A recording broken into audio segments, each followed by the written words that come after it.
Break के बाद एक बार फिर आप सभी का स्वागत है और बात करेंगे उत्तर प्रदेश की। सपा कांग्रेस के रिश्तों पर जहां सवाल उठ रहे हैं। इंडी गठबंधन की अहम बैठक से पहले उत्तर प्रदेश में सपा और कांग्रेस के बीच सीट शेयरिंग को लेकर सियासी सरगर्मियां तेज हो गई हैं, जिसमें 2027 विधानसभा चुनाव की रणनीति पर चर्चा का दौर शुरू हो गया है। कांग्रेस सांसद इमरान मसूद ने साफ संकेत दिया है कि कांग्रेस 403 विधानसभा सीटों पर चुनाव लड़ने को तैयार है, यानी सभी 403 सीटों पर।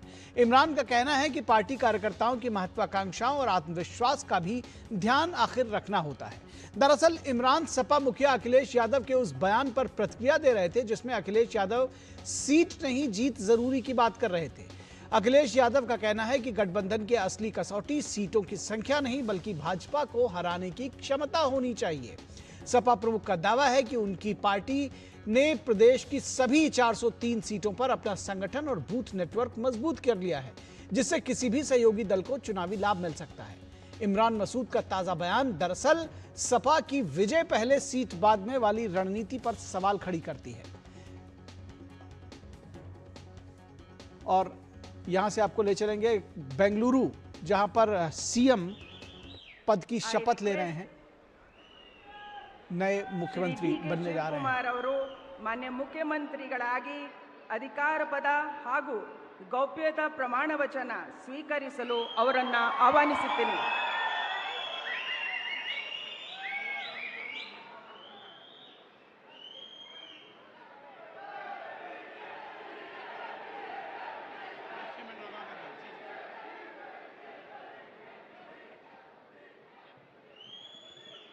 ಅವರ ಹಿರಿಯರಿಗೆ ಪುಷ್ಪ ಅರ್ಚನೆಯನ್ನ ಮಾಡಲಿದ್ದಾರೆ।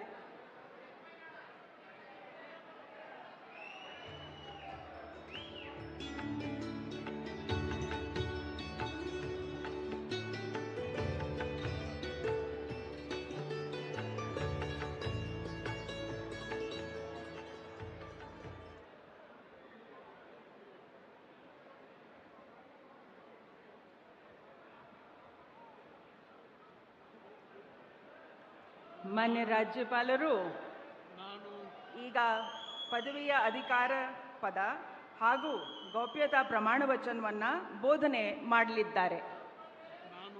ನಾನು ಡಿ.ಕೆ. ಶಿವಕುಮಾರ್ ಎಂಬ ಹೆಸರಿನಾದ ನಾನು ಕಾನೂನು ಮೂಲಕ ಸ್ಥಾಪಿತವಾದ ಭಾರತದ ಸಂವಿಧಾನ ವಿಷಯದಲ್ಲಿ ನಿಜವಾದ ಶ್ರದ್ಧೆ ಮತ್ತು ನಿಷ್ಠೆಯನ್ನು ಹೊಂದಿರುತ್ತೇನೆಂದು, ನಾನು ಭಾರತದ ಸಾರ್ವಭೌಮತ್ವವನ್ನು ಮತ್ತು ಅಖಂಡತೆಯನ್ನು ಎತ್ತಿ ಹಿಡಿಯುತ್ತೇನೆಂದು ಮತ್ತು ಕರ್ನಾಟಕ ರಾಜ್ಯದ ಮುಖ್ಯಮಂತ್ರಿಯಾಗಿ ನನ್ನ ಕರ್ತವ್ಯವನ್ನು ಶ್ರದ್ಧಾಪೂರ್ವಕವಾಗಿ ಮತ್ತು ಅಂತಃಕರಣಪೂರ್ವಕವಾಗಿ ನಿರ್ವಹಿಸುತ್ತೇನೆಂದು, ಭಯ ಅಥವಾ ಪಕ್ಷಾತೀತವಲ್ಲದೆ ರಾಗ ದ್ವೇಷವಿಲ್ಲದೆ ಎಲ್ಲ ಬಗೆಯ ಜನರಿಗೆ ಸಂವಿಧಾನಕ್ಕೆ ಮತ್ತು ಕಾನೂನಿಗೆ ಅನುಸಾರವಾಗಿ ನ್ಯಾಯಯುತವಾಗಿ ಮಾಡುತ್ತೇನೆಂದು ನನ್ನ ಅಜ್ಜ ಗಂಗಾಧರಜ್ಜನ ಹೆಸರಿನಲ್ಲಿ ಪ್ರಮಾಣ ಮಾಡುತ್ತೇನೆ, ಶ್ರದ್ಧಾಪೂರ್ವಕವಾಗಿ ಪ್ರತಿಜ್ಞೆಯನ್ನು ಮಾಡುತ್ತೇನೆ।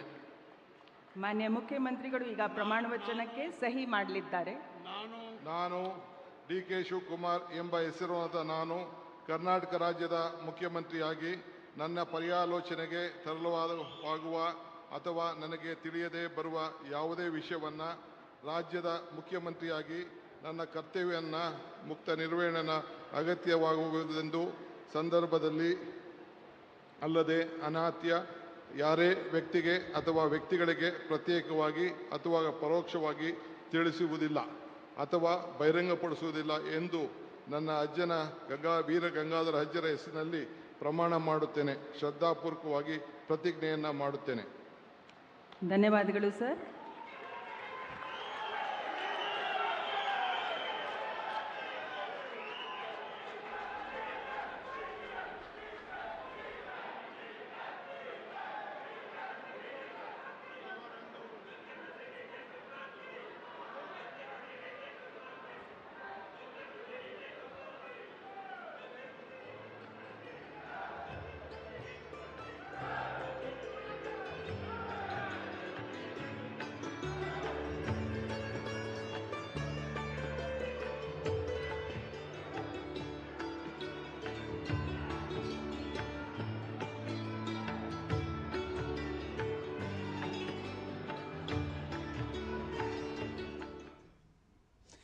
डीके शिव कुमार अब विधिवत मुख्यमंत्री बन गए हैं, नए मुख्यमंत्री कर्नाटक के। ये दृश्य आपने देखे, शपथ ग्रहण हुआ और उन्होंने दस्तखत किए, नए मुख्यमंत्री बन गए। एक बार वापस लौटते हैं उत्तर प्रदेश की खबर की बात करते हैं। जिस तरह से इमरान मसूद का स्टेटमेंट आया था, उससे बहुत सारी बातें निकल कर आ रही हैं। और उस बीच में ये भी मैं जोड़ दूं कि जो उत्तर प्रदेश के मुख्यमंत्री हैं योगी आदित्यनाथ, वो अपने उसी पुराने अंदाज में लगातार एक के बाद एक बातें कर रहे हैं। वो कह रहे हैं कि उत्तर प्रदेश में मच्छर और माफिया बचने नहीं आएगा। फिलहाल अखिलेश यादव ने क्या कुछ कहा था जिसके बाद से ये सारा जिसको कहते हैं कि सीटों का गुणा गणित शुरू हुआ, क्या कुछ कहा था, आइए आपको सुनाते हैं। लेकिन यूपी में समाजवादी पार्टी बड़ा दल है। इस बार 403 में उनकी 420 हम लोग नहीं चलने देंगे।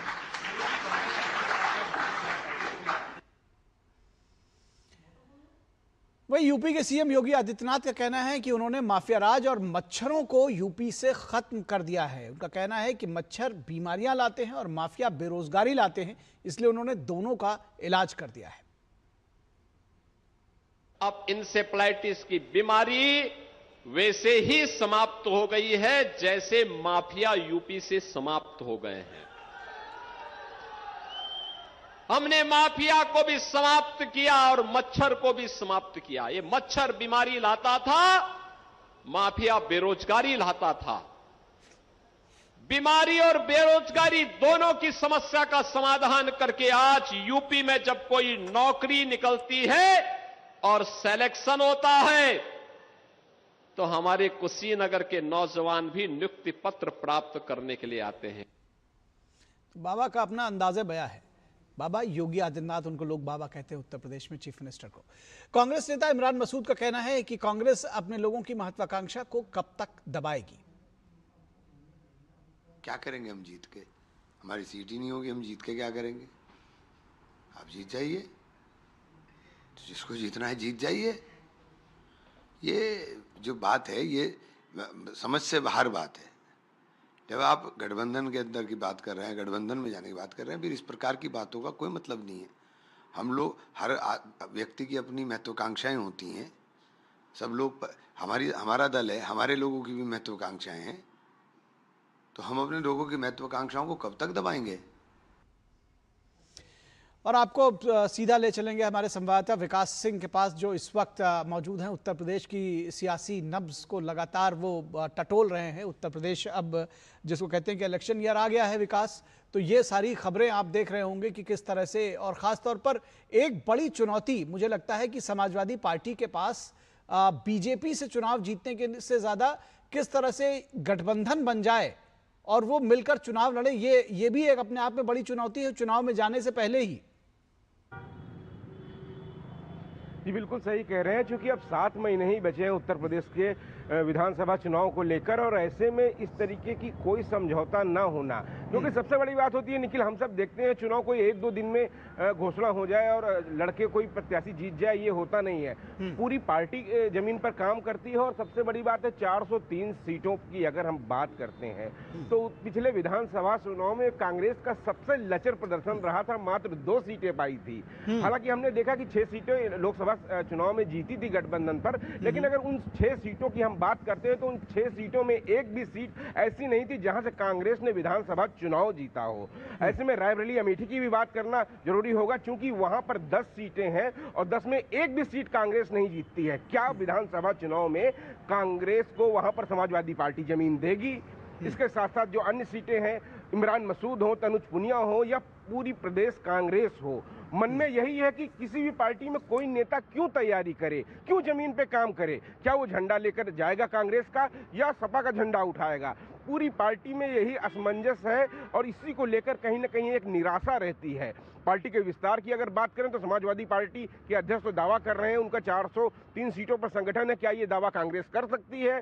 ऐसे में किस तरीके, कितना झुकाएंगे अखिलेश यादव कांग्रेस को? क्या कांग्रेस झुकने को तैयार रहेगी? जरूरी ये नहीं कि गठबंधन में कितनी सीटें पाएं, लेकिन पार्टी की जो हालत हो गई है उत्तर प्रदेश में, उसके सहारे कैसे आगे बढ़ेगी पार्टी, कैसे बढ़ेगा मनोबल कांग्रेस कार्यकर्ताओं का, ये सबसे बड़ी बात हो जाती है। और यह अंतरकलह देखने को मिली थी उत्तर प्रदेश के उपचुनाव में, जहां पर कांग्रेस प्रदेश को एक भी सीट समाजवादी पार्टी ने नहीं दी थी और समाज पार्टी लड़ी थी, जिनमें से समाज पार्टी भी नहीं जीत पाई थी, मात्र एक सीट जीती थी 10 सीटों में। तो यही हाल होता है और यही अंतरकलह के कारण कहीं ना कहीं पब्लिक भी असमंजस में रहती है। उनके समर्थक, उनके कार्यकर्ता, उनके पदाधिकारियों को आज तक ये नहीं पता है कि वो चुनाव कहां से लड़ेंगे।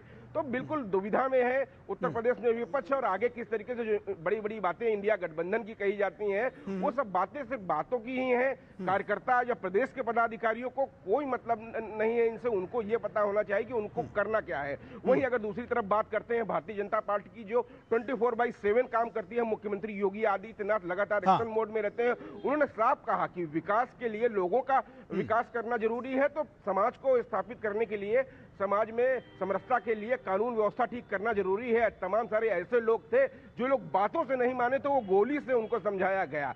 यहाँ पर मच्छर और माफिया दोनों का अंत किया गया। जो समाज को तंग करेगा उसको समाज के अवरोध नहीं बनने दिया जाएगा। निखिल, ठीक बात है, ठीक बात है। चलिए, बहुत शुक्रिया इस तमाम बातचीत और जानकारी के लिए विकास।